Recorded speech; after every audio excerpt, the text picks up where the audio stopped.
Desde o começo da história, tentamos reproduzir de forma miniaturizada os elementos presentes na natureza, organizando-os e dispondo-os de uma forma a atender nossos padrões estéticos. Existem registros da ação humana para o cultivo de jardins planejados pelo menos desde os egípcios. Os famosos jardins suspensos da Babilônia, criados por Nabucodonosor II, o mesmo da Bíblia, são considerados uma das 7 maravilhas do mundo antigo. No contexto oriental, chineses, coreanos e japoneses criaram formas particulares de trazer para contextos menores, para casas, palácios, o esplendor presente na natureza, manipulados para uma melhor experiência visual e sensitiva. Os jardins na época moderna foram utilizados como forma de ostentação de poder e opulência pelos principais reis e aristocracias no contexto europeu. Quem contempla os suntuosos jardins do Palácio de Versalhes automaticamente pensa na grandeza da monarquia francesa que a criou para o seu próprio louvor. Já hoje, os jardins e lugares cultivados estão a serviço da comunidade e do lazer coletivo. A natureza tem sido constantemente manipulada para gerar no homem e na mulher um senso de beleza e de prazer. Ao lermos o relato das origens presentes em Gênesis capítulo 1 e 2, percebemos que diante de toda a criação feita por Deus, temos um local especialmente preparado, o Jardim do Éden. Deus mesmo, o Criador, fez neste, que era o epicentro do mundo, a sua mais bela composição paisagística. Todos os bons frutos estavam lá representados, o fruto da vida estava no seu centro e até a árvore do conhecimento do bem e do mal estava lá. A palavra Éden pode significar, entre outras coisas, a ideia de bem-estar e de prazer. Além disso, o jardim estava rodeado de rios e de riquezas minerais abundantes. E tudo isso era sinal que aquele lugarzinho no meio do mundo era o lugar mais especial. Deus fez o jardim para refletir a sua própria beleza e glória, bem como para proporcionar à sua criação, o ser humano, uma experiência de prazer e plenitude. O primeiro grande paisagista foi o próprio Criador de todas as coisas. Esse jardim, mesmo depois da queda, passamos a imitar e emular, buscando a melhor forma de harmonizar as incontáveis espécies do mundo vegetal com os elementos presentes no próprio ambiente, resultando em um espaço geográfico que proporcione ao ser humano uma experiência quase que transcendental. Fora o jardim físico, obra da engenhosidade humana, temos os nossos jardins existenciais, lugares dentro das nossas consciências que estruturamos com a utopia de vivermos a tal da felicidade, mas que frequentemente se torna terra arrasada pelas nossas peculiaridades e limitações. Queremos fazer de tudo jardins domesticáveis, imitando aquela realidade que para trás deixamos ao escolher o fruto ao invés do Criador. Deus é presente. Ele está em todos os lugares. Aliás, Ele é o todo presente no sentido mais pleno da palavra.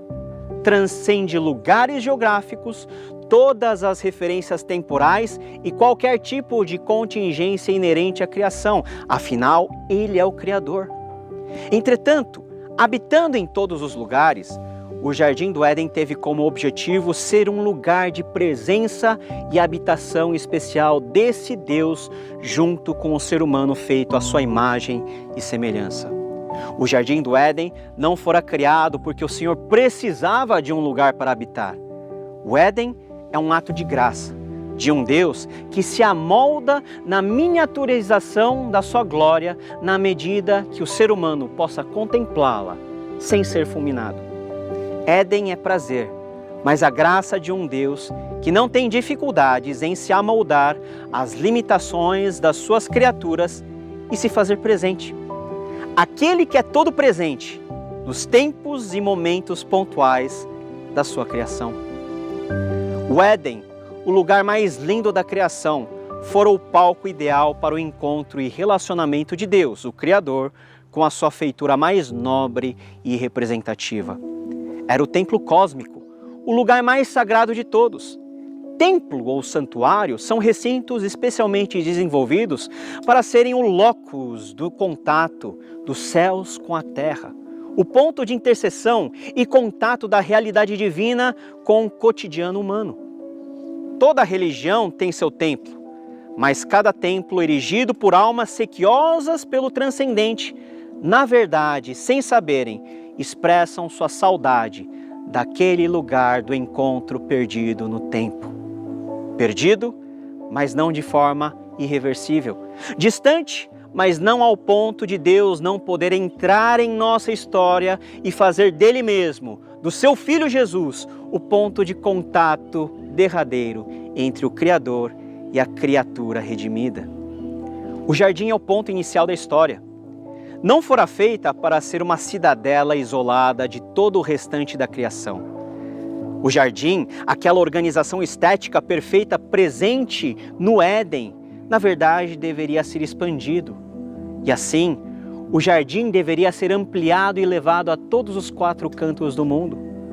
O mandato ao cultivo e ao cuidado da terra poder-se-ia resumir na missão representativa de Deus dada ao ser humano para, em primeiro lugar, ser o seu representante na terra e, por conseguinte, levar a glória de Deus a cada espaço desse mundo. Assim, a glória do jardim expandido seria a própria expansão do Deus Criador do jardim em direção a todo mundo, a toda a realidade criada para a qual o ser humano foi criado. E ele foi criado para assumir um papel sacerdotal, ou seja, de mediar a adoração de todas as criaturas diante do Deus Criador. A queda foi um grande furacão que devastou o local do nosso encontro com Deus.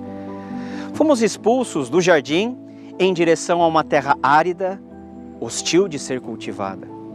Essa dificuldade era inerente ao pecado e ao novo mundo que perdeu grande parte da sua beleza, mas que mesmo assim continua tão belo para nós. Desde então, Yahvé chamou um povo para redimir o gênero humano caído, revelando-lhes a lei e o templo, que em sua estrutura evocam elementos presentes no Éden, mas não com semelhante beleza.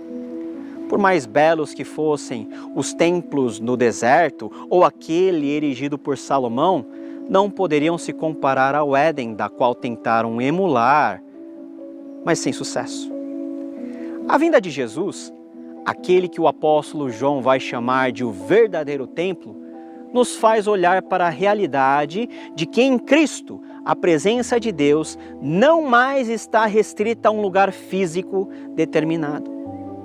A expansão do Éden, que era o objetivo incumbido a Adão, foi cabalmente cumprido em Cristo Jesus, o segundo Adão.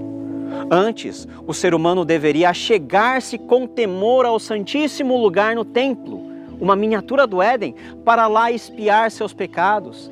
Agora, por meio da expiação vicária do Calvário, a realidade do Santíssimo invadiu o mundo profano, o véu foi rasgado e a presença do Divino, antes restrita ao locus de adoração, passou a se esparramar sobre toda a terra, nas costas de todos aqueles que foram pelo Mestre chamados a serem suas testemunhas e levarem a boa mensagem da vinda do reino de Deus, desde Jerusalém até os confins da terra, nesses mesmos confins que Adão deveria ter chegado, mas que por causa do pecado enclausurou-se e isolou-se, falhando miseravelmente. Em Cristo temos o melhor, a perfeição. Logo, a redenção não é um retorno ao Éden ou a sua reconstrução. O Éden já é em Cristo uma realidade superada. Redimidos e refeitos em Cristo, aguardamos pela nova criação. Um lugar de perfeitas delícias e prazer absoluto.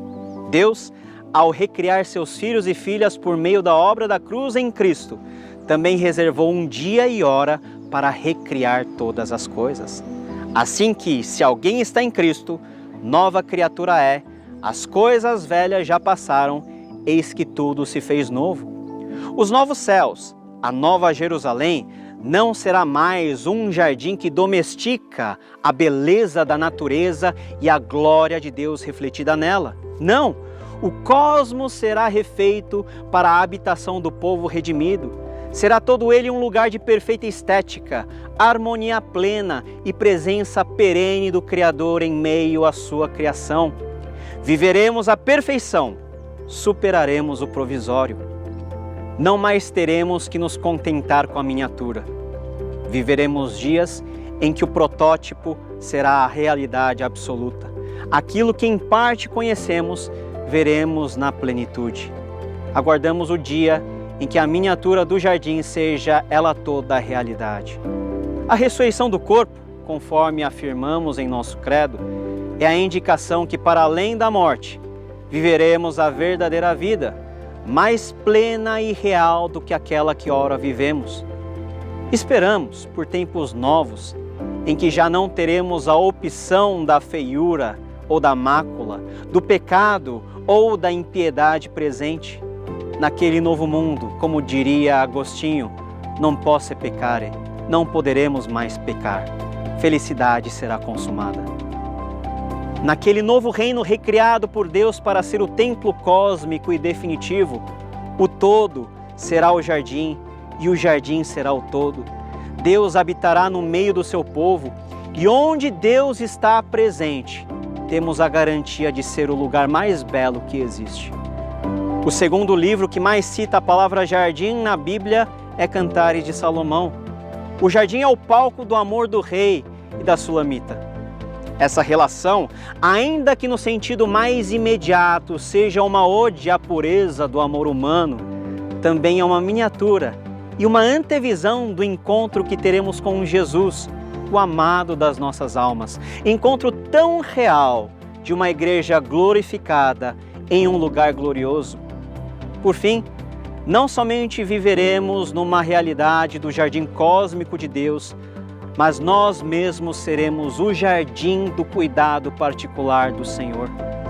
Eles virão e cantarão de alegria nos altos de Sião, ficarão radiantes de alegria pelos muitos bens dados pelo Senhor, o cereal, o vinho novo, o azeite puro, as crias das ovelhas e das vacas. Serão como um jardim bem regado e não mais se entristecerão. Você será como um jardim bem regado, como uma fonte cujas águas nunca faltam. Nesse grande dia, o melhor de todos os dias, o dia da consumação, aí sim a nossa missão cessará. O rei se sentará em seu trono e dirá: venham, benditos de meu Pai, recebam como herança o reino que lhes foi preparado desde a criação do mundo. Na Nova Jerusalém, muito mais bela do que o Éden que passara, ouviremos a voz retumbante vinda do trono. Agora o tabernáculo de Deus está com os homens, com os quais ele viverá. Eles serão os seus povos, o próprio Deus estará com eles e será o seu Deus. Ele enxugará dos seus olhos toda lágrima. Não haverá mais morte, nem tristeza, nem choro, nem dor, pois a antiga ordem já passou. Em breve estaremos nesses novos céus e nova terra, não mais tendo a necessidade de anunciar de geração em geração as grandezas de Deus. Não! Todos, de todas as línguas, povos, nações e gerações, estarão como novas criaturas em uma nova criação, presentes por toda a eternidade, a louvar e a engrandecer com a canção do Cordeiro, o Rei dos Reis e Senhor dos Senhores. Como viver até que o glorioso dia chegue? De forma fiel, cultivando em nossos corações a ardente esperança da volta de Cristo. Até lá, vivendo nesse intervalo entre o já e o ainda não, nos juntamos a toda a criação dizendo: Maranata. O Espírito e a noiva dizem: vem. E todo aquele que ouvir, diga: vem.